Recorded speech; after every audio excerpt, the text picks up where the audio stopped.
Goeiemôre broers en susters. Baie welkom by ons erediens vanoggend en baie dankie vir elke een van julle se teenwoordigheid, ook vanmôre hier. Dit is weer lang naweek, so ons kan dit duidelik sien, maar ons is baie dankbaar dat elke een wat julle wat hier is, dat julle weg oopgesien het om dit by te woon. Broers en susters, ons tema vir ons prediking vanoggend is van bang wees tot onverskrokke wees. En ek hoop dat ons in die erediens ook in die besonder bietjie sal nadink oor ons eie lewe en hoe ons hierdie tema in onsself ervaar en wat dit vir onsself beteken. Ons is op hierdie stadium in die kerklike jaar besig om die opstanding van Jesus Christus te vier. Die kruisiging wat nou verby is, en nou in die besonder die opstanding op pad na die hemelvaart, op pad na die uitstorting van die Heilige Gees. Dit is al die gedagtes wat ook in hierdie tyd in die besonder sterk vir ons is. Kom ons begin ons diens met die sing van 'n toetrede lied, lied 415, daarvan die tweede vers. Dit is ook 'n verkondiging om te sê, Jesus leef, verheerlik hom. Kyk, geen graf kon hom gevange hou. Jesus leef en ek met hom. Kom ons sing die tweede vers, lied 415.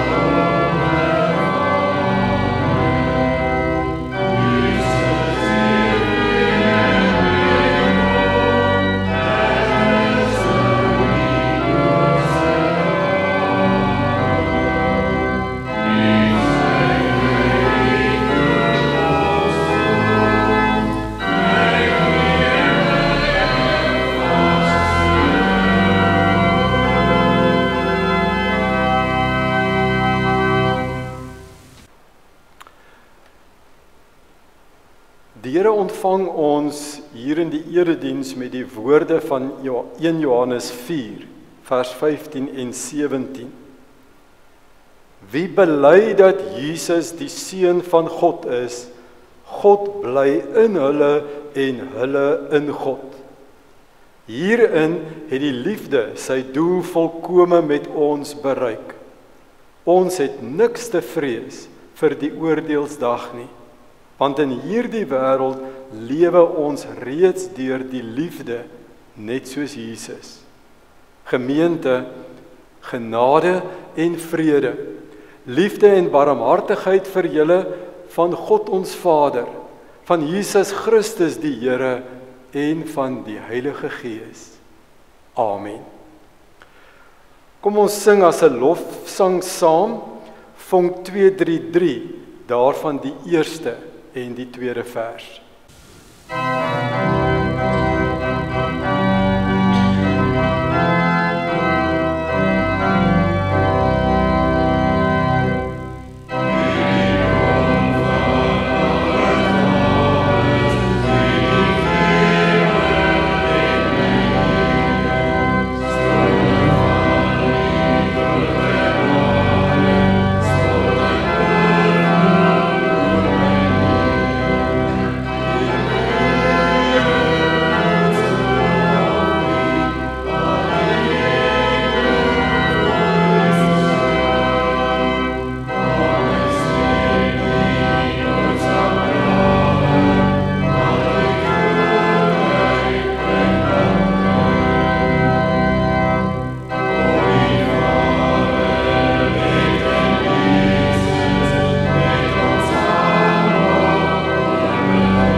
Gemeente,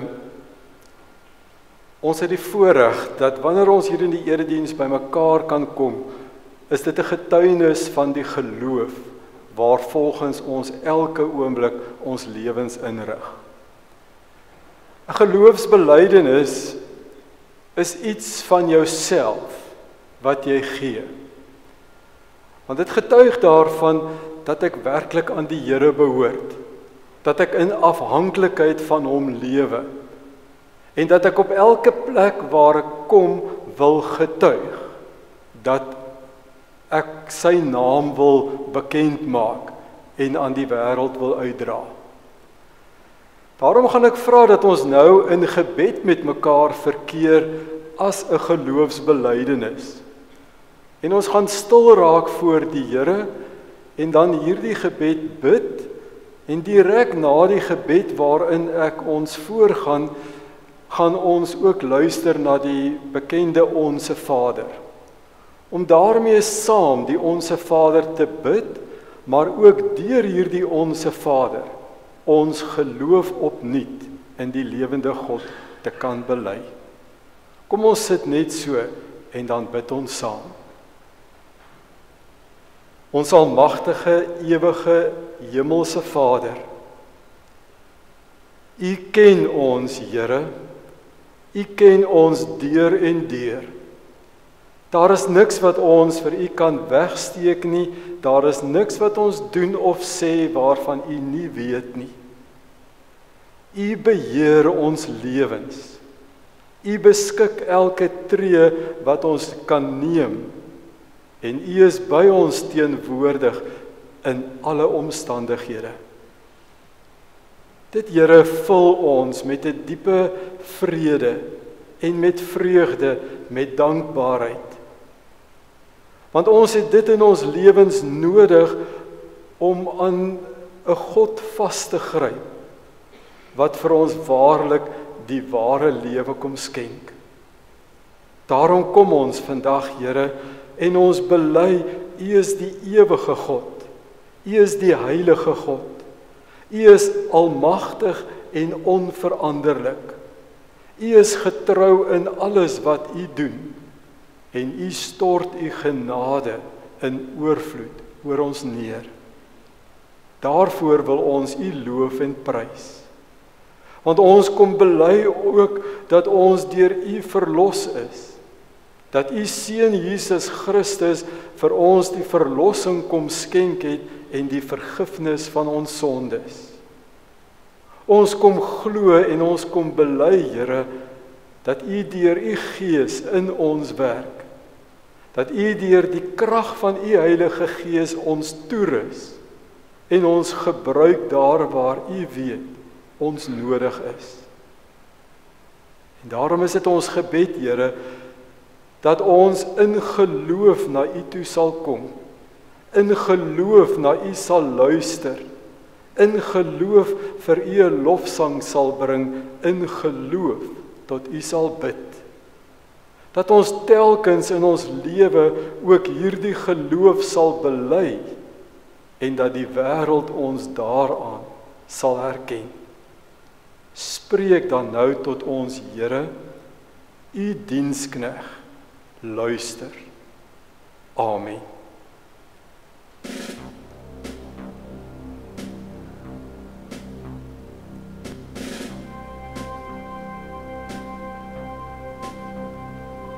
Ons kom om U te loof, ons kom om U te eer, ons kom om U te dank, ons bid soos U ons leer. Ons Vader in die hemel hoog, geheilig sy U naam, gee dat U koninkryk hier kom en laat U wil geskied. Halleluja, halleluja, halleluja.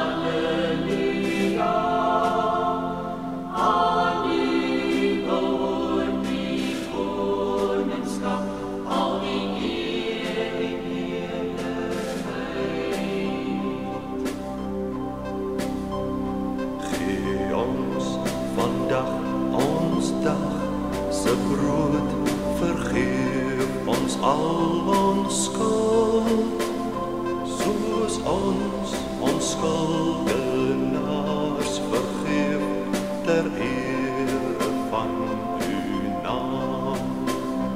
Halleluja, halleluja, halleluja.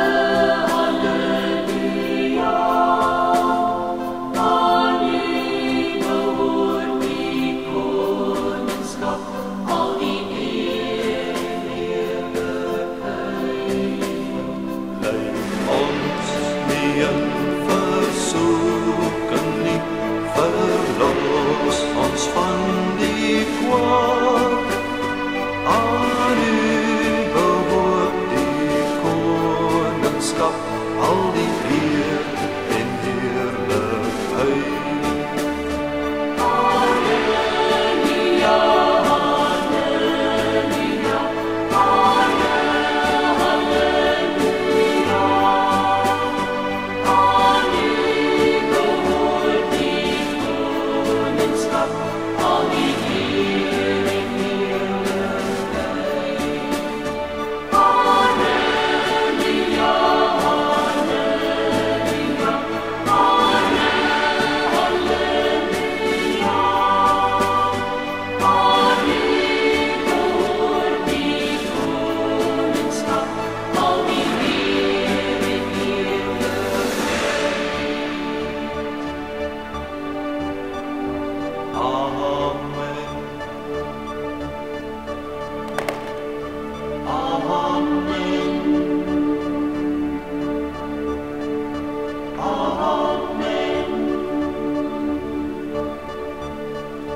Amen.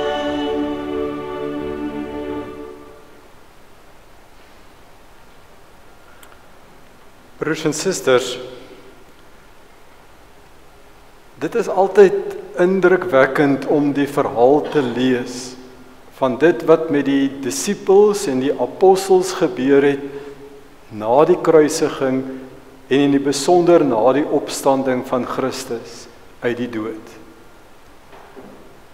Dit vertel die verhaal van mense wat deur verskillende emosies en deur verskillende gebeurtenisse moes gaan om by 'n sekere punt van optrede te kom. Ons lees vanoggend uit die woord van die Here uit Handelinge hoofstuk 5 en ons gaan saam lees van vers 26 tot vers 39. Maar wanneer 'n mens die voorafgedeeltes gaan lees, dan sien ons dat daar 'n klomp dinge gebeur het wat op mense se lewens 'n groot indruk gemaak het. Positiewe dinge sowel as negatiewe dinge.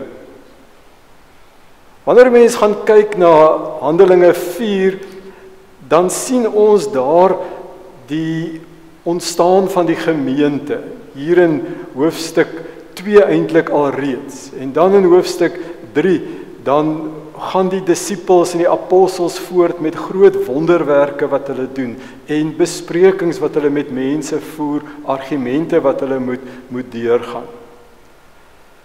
En dan sien ons hier in hoofstuk 5 gebeur daar ook binne die gemeente allerhande dinge. Daar is byvoorbeeld die voorbeeld van Ananias en Safira wat met leuns gemaak het asof hulle baie goeie dinge doen, maar hulle het vir hulle self geld teruggehou. En dan sterf hulle elke een afsonderlik omdat hulle vir die apostels leuns vertel oor dit wat hulle vir die Here wil gee. En dan hoor ons ook die apostels gaan voort om baie tekens en wonders te verrig om mense al hoe nader na hulle te trek. Maar dat hulle ook baie teenstand kry van die Joodse raad af, van die Fariseërs en die Sadduseërs. En daar is voortdurend hierdie stryd waarmee hulle moes besig wees om hierdie evangelie te verkondig. In die gedeelte wat ons lees, in hoofstuk 5 lees ons dat die vervolging wat plaasgevind het teenoor die apostels al hoe sterker geword het. In so 'n mate dat hulle op 'n stadium gevange geneem is en in die tronk gegooi is.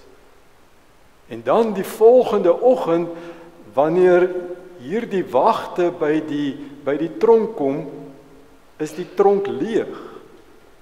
Maar die wagte is nog steeds by die deure. Daar is nêrens grendels wat oop is nie. Die apostels het net verdwyn.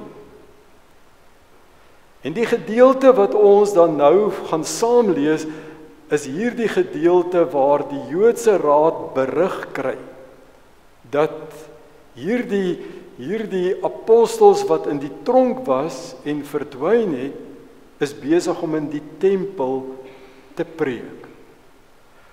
Kom ons lees saam Handelinge 5 vanaf vers 26. Toe het die bevelvoerder en die wagte die apostels gaan haal, maar sonder geweld, omdat hulle bang was die volk steek hulle onder die klippe. Hulle het hulle voor die raad gebring en die hoofpriester sê toe vir hulle: "Het ons julle nie uitdruklik belet om die mense in hierdie naam te leer nie? En nou lê die hele Jerusalem vol van julle leer. Boonop wil julle ons ook nog verantwoordelik hou vir hierdie man se dood." Petrus en die ander apostels het geantwoord: "'n Mens moet eerder aan God gehoorsaam wees as aan mense.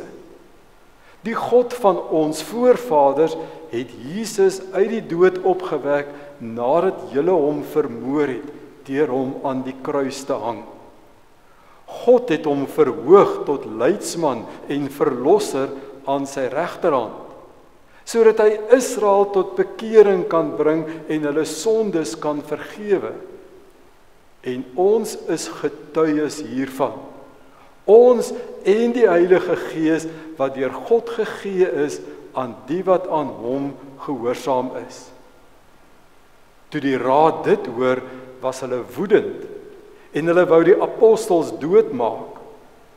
Een van die fariseërs in die raad, 'n man met die naam Gamaliel, wat as leermeester van die wet van Moses by die hele volk in hoë aansien was, het toe opgestaan en gevra dat die apostels 'n rukkie buitentoe gevat moet word.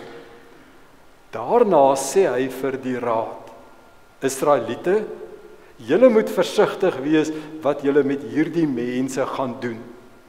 'n Tyd gelede was daar die geval van Teudas, wat in opstand gekom en daarop aanspraak gemaak het dat hy iemand van betekenis is.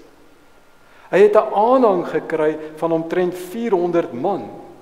Hy is doodgemaak en al sy volgelinge is verstrooi en die opstand het op niks uitgeloop nie. Daarna was dit Judas, die Galileër, wat in die tyd van die volkstelling in opstand gekom het met 'n deel van die volk agter hom aan. Ook hy is om die lewe gebring en al sy volgelinge is uitmekaar gejaag. Wat die huidige geval betref, my raad aan julle is, laat staan hierdie mense en laat hulle los. Want as wat hulle wil en wat hulle doen mensewerk is, sal daar niks van kom nie. Maar as dit van God kom, sal julle hulle nie kan keer nie. Moenie dat dit dalk later blyk dat julle selfs teen God gestry het nie."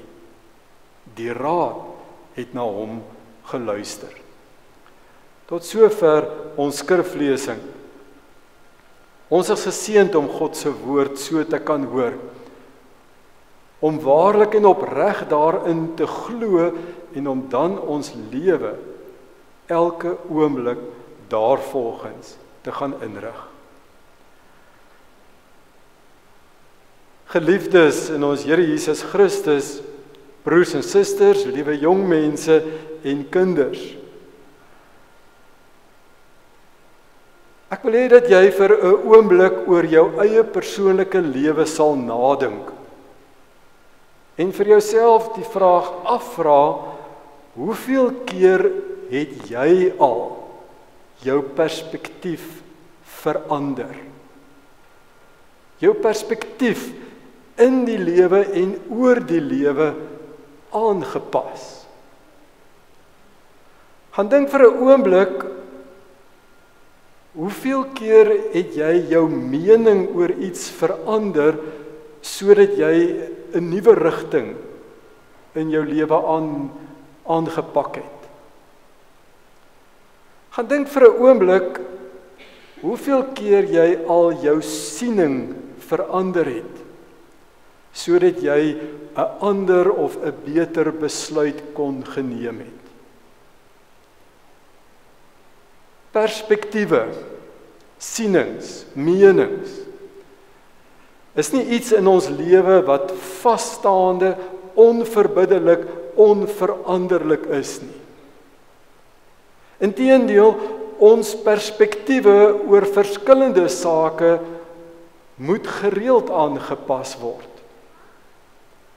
Soms is hierdie aanpassing by nuwe lewenswyse of 'n nuwe perspektief vir ons doodnormaal, baie natuurlik, baie spontaan.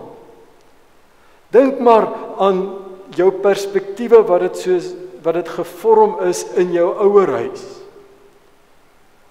Hoe daar op 'n stadium 'n aanpassing kom oor hoe jy hierdie perspektiewe verander.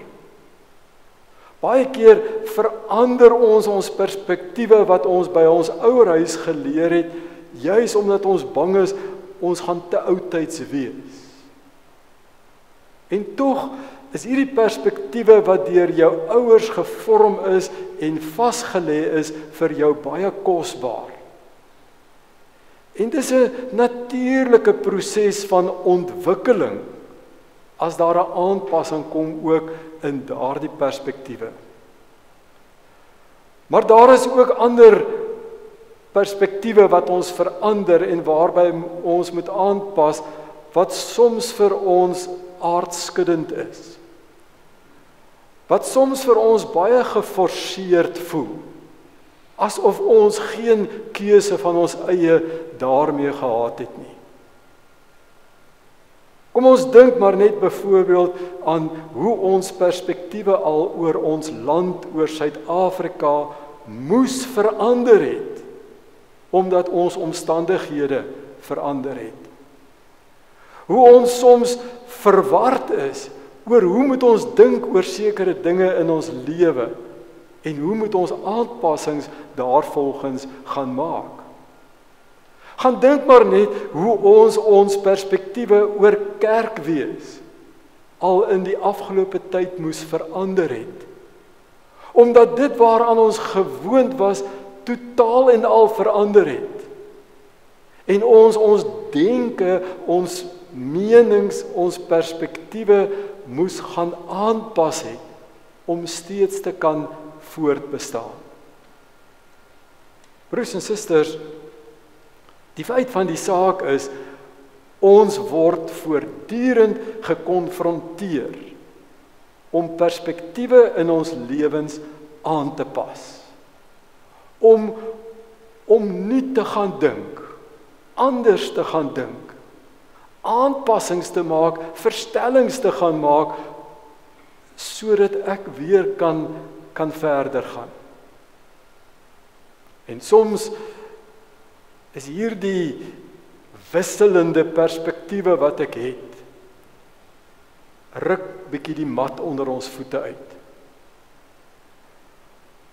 Broers en susters, ek wil vanoggend hierdie beginsel om jou perspektiewe te verander,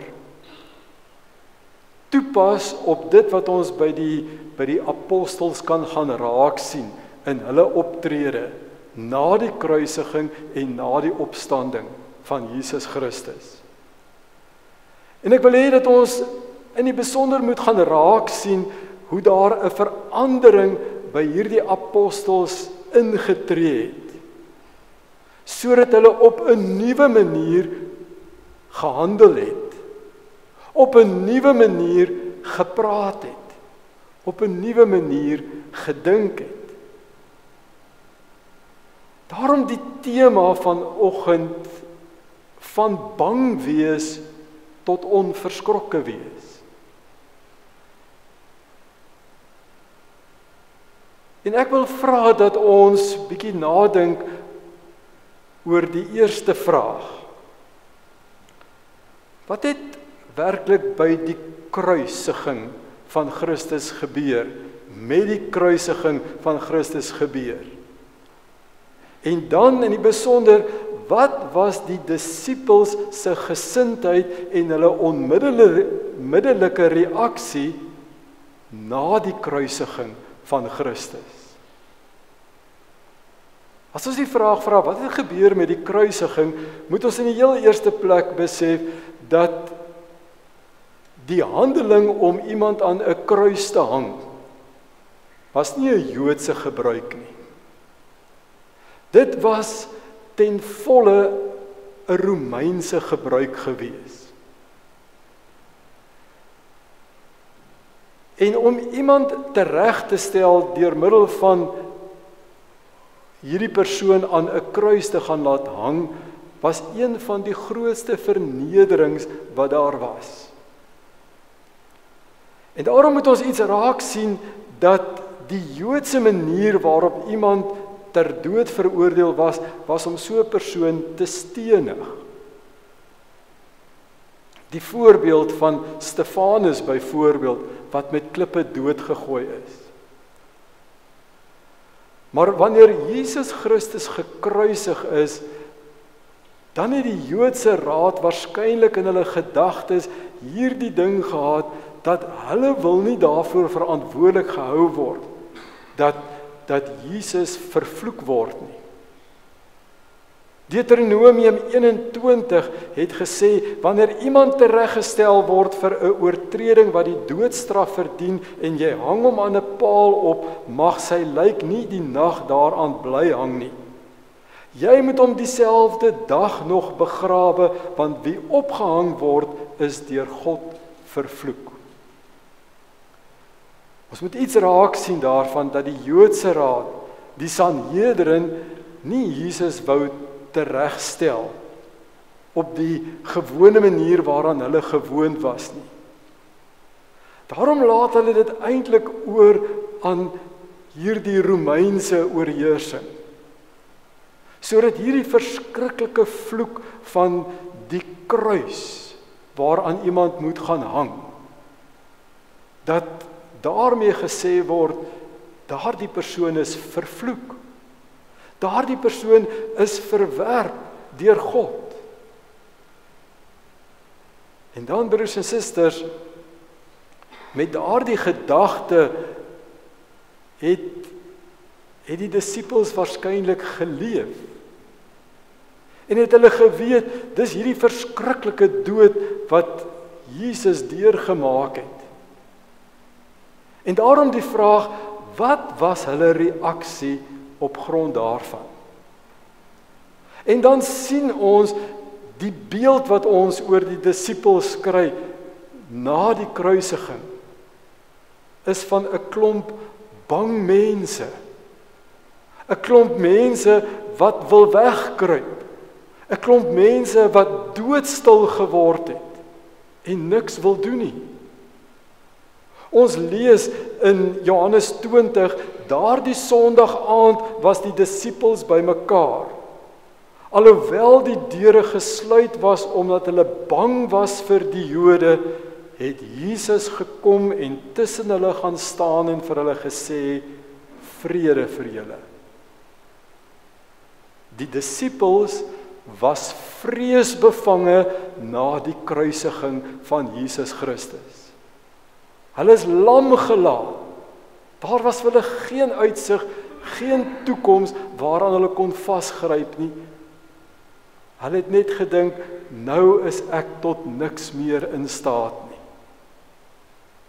Daarom die beeld van hierdie hoop wat hulle gehad het, daar gaan vir ons redding wees. Het daardie oomblik met die kruisiging vir hulle 'n finaliteit geword wat hulle nie kon hanteer nie.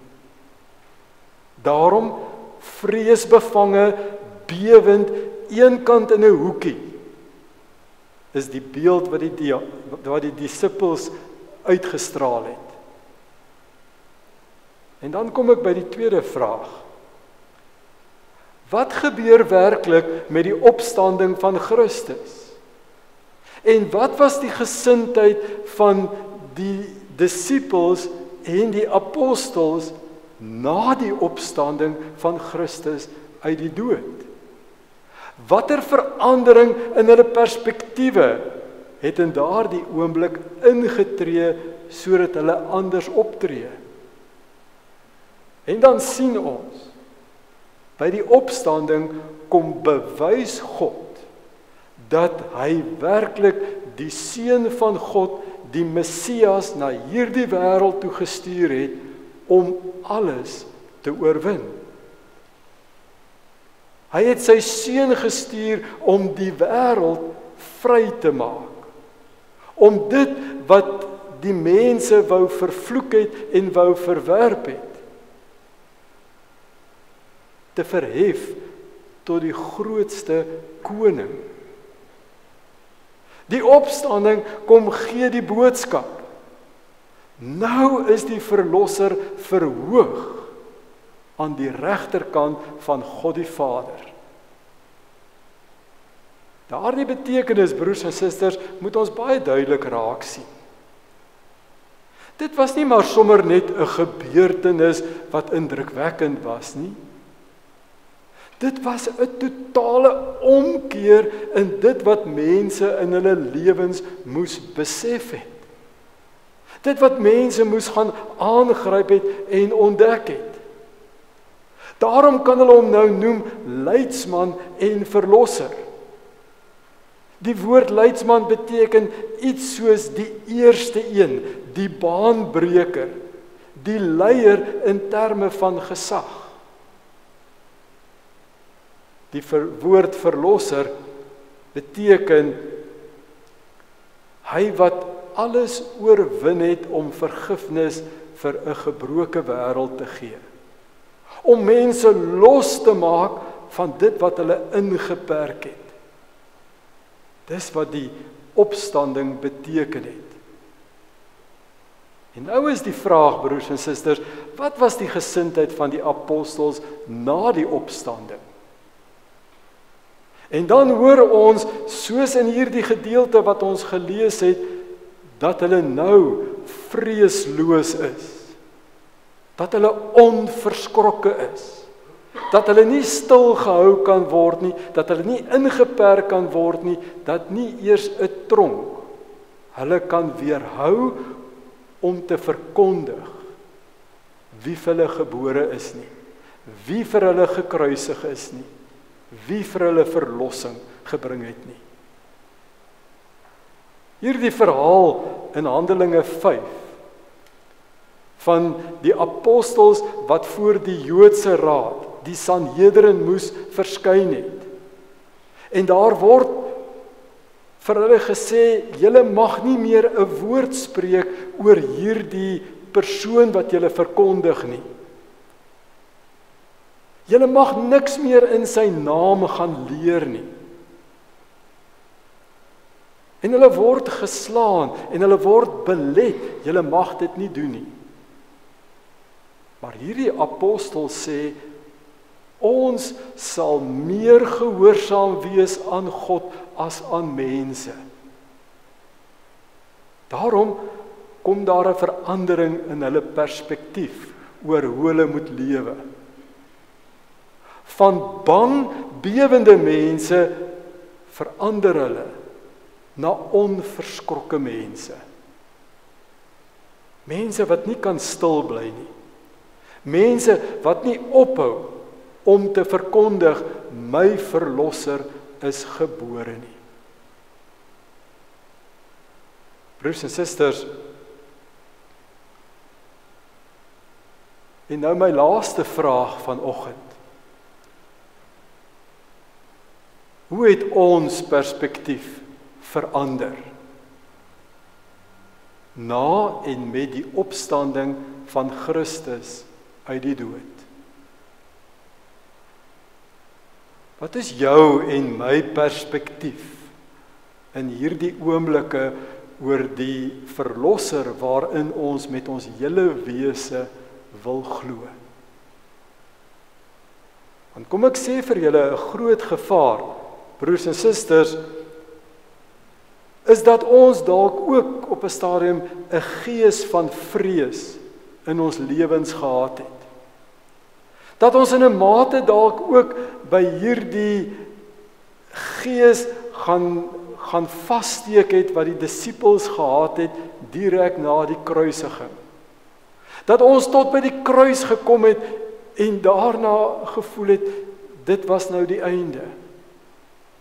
En moontlik het ons van daar af verander na 'n gees van vreesloosheid, 'n gees van hoop, 'n gees van nuwe geleenthede wat vir ons oopmaak, sodat ons ook met ywer hard opgetree het en gewerk het en gedoen het wat die Here van ons vra.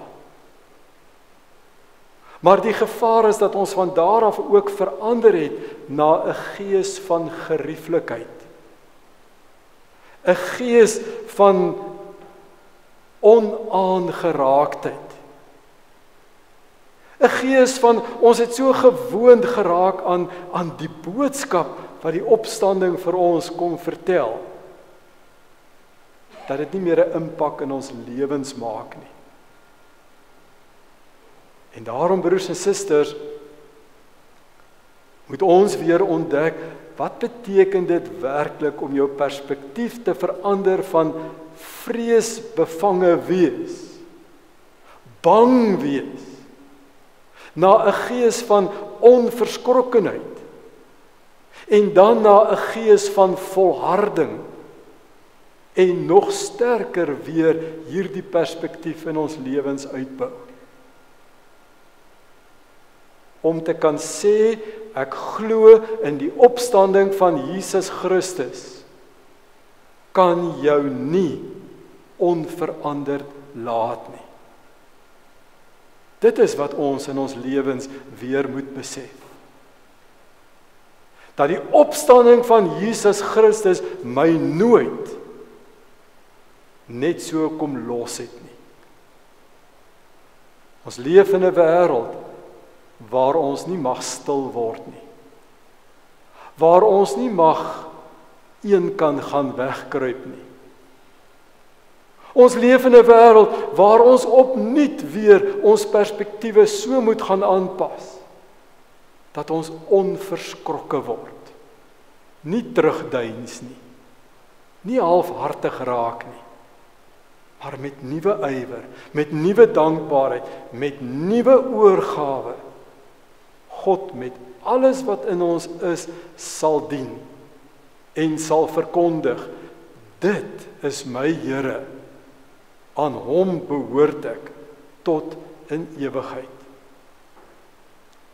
Rudolf Bultmann, die baie bekende teoloog, het op 'n stadium 'n preek oor die opstanding van Christus gegee. En toe het hy gesê, julle mense vra gedurig bewyse dat Christus wel opgestaan het uit die dood. En dan kom Rudolf Bultmann en hy sê in sy preek, dit gaan nie oor hoeveel bewyse jy kan voorlê dat die opstanding werklik plaasgevind het nie. Die verskil is of die opstanding al in jou lewe 'n verskil gemaak het. In die lewe van die kerk 'n verskil gemaak het. Het jy al opgestaan uit die dood waarin jy was en lewe jy ten volle soos dit God se wil is? Het die opgestane Christus in jou lewe al sigbaar geword? Is wat Bultmann vir mense gevra het. Wat sien mense wanneer hulle na ons kyk? Sien hulle die opgestane Christus? Of sien hulle mense wat nog wegkruip eenkant in 'n hoekie? Ek glo in die opstanding van Jesus Christus uit die dood. Daardie belydenis kan ons nie onveranderd laat nie. Amen. Kom ons bid saam.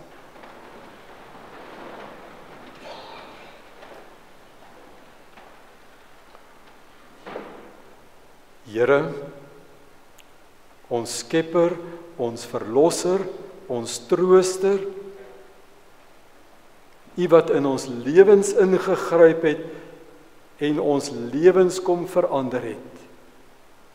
Aan U bring ons die dank en die eer tot in alle ewigheid. Here, ons leef in 'n wêreld waar ons voortdurend blootgestel word aan 'n verskeidenheid van standpunte en argumente. Ons leef in 'n wêreld waar ons voortdurend versoek word om eerder saam met die wêreld te gaan, soos die wêreld te lewe. Ons het bang geword om uit te staan en alleen te staan teen 'n oormag. Dit het dalk vir ons makliker geword om saam met die stroom te beweeg, om maar net te doen dit wat vir ons gerieflik en maklik is. En tog, Here, kom roep U ons op om nuut te gaan lewe. Om op te staan in ons lewens en te verkondig, U is in beheer. U is verhoog tot die Allerhoogste. Daarom is dit ons gebed dat die oorwinning wat met die opstanding behaal is, ook van ons oorwinnaars sal maak. Ook vir ons in beweging sal bring, ook vir ons by die regte bestemming sal uitbring. Dit is ons gebed, Here, dat ons weer sal leer om onverskrokke te wees ten spyte van teenkanting en teenstand. Ten spyte van negatiewe of moeilike omstandighede. Om onverskrokke op te staan en te bly volhard. Om steeds te verkondig, U is ons koning, ons loof U tot in ewigheid. Dankie, Here, vir hierdie genade. Dankie dat ons die voorreg het om so in U te kan glo. Dankie dat U ons lewens kom verander. En dankie dat daar by U nooit 'n einde is nie. Ons bid hierdie gebed in die naam van Jesus Christus, ons Verlosser. Amen.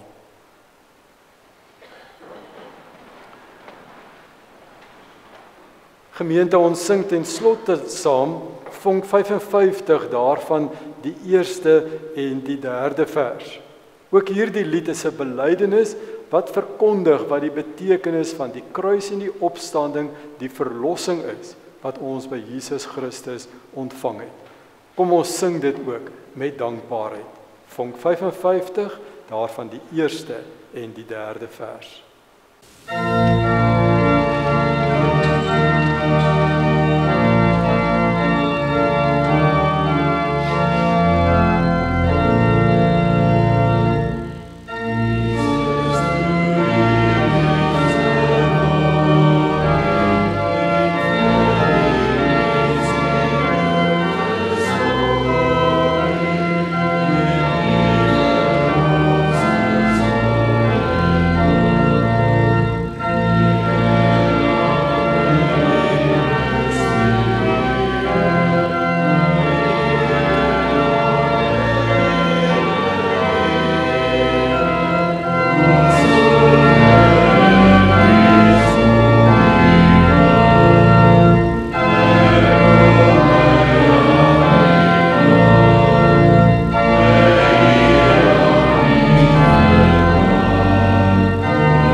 broers en susters, na die uitspreek van die seënbede kan ons sitplekke inneem, ons sing nie die amen saam nie. Ontvang nou die seën van die Here. Gaan met sy vrede van hier en verkondig hom tot in ewigheid. Die Here sal julle seën en julle beskerm. Die Here sal tot julle redding verskyn en julle genadig wees. Die Here sal julle gebede verhoor en hy gee aan julle sy vrede tot in alle ewigheid. Amen.